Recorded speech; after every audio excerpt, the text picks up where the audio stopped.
Some chapters in the story of the Rolling Stones feel too chaotic to witness up close, especially during the late 1960s and early 1970s.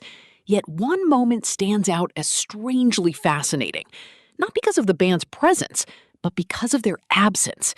It unfolded in 1968 inside a private screening room in Soho, where a group of executives gathered to watch a film they had heavily financed, fully convinced they were about to see a guaranteed success. Before the projector rolled, the mood must have been triumphant.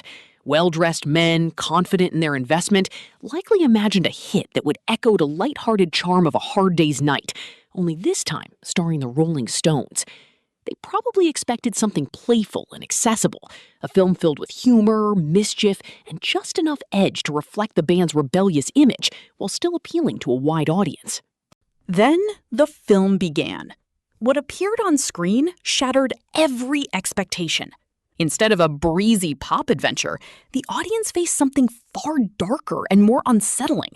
One executive's wife reportedly reacted so strongly that she became physically ill. The project they believed would be a commercial triumph turned out to be an intense and surreal crime drama, layered with violence, psychological tension, and themes far more provocative than anyone had anticipated. This was Performance, a film that refused to fit into any safe or familiar mold. Its exploration of identity, sexuality, and blurred boundaries pushed far beyond the limits of mainstream cinema at the time. Even within the Rolling Stones' own circle, the project created discomfort. The timing could not have been worse. By 1968, the band was already under pressure. Brian Jones was struggling deeply, drifting further from stability. Authorities and the media had placed the group under relentless scrutiny. Amid this tension, Mick Jagger stepped into the lead role of the film, with Anita Pallenberg cast as his on-screen partner. On paper, it seemed like perfect casting. Pallenberg embodied the same effortless cool and cultural influence as Jagger. But reality complicated the situation. She was in a relationship with Keith Richards, Jagger's bandmate and creative partner.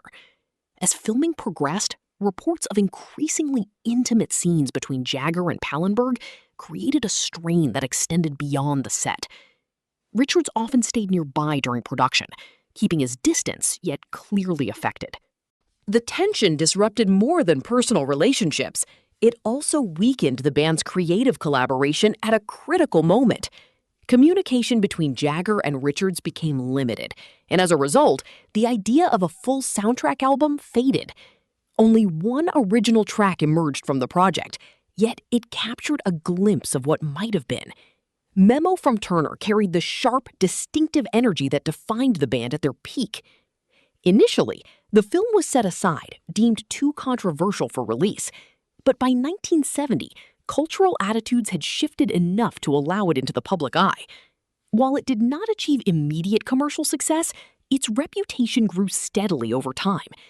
Today, Performance is recognized as a bold and influential piece of British cinema, admired for its daring vision and refusal to compromise.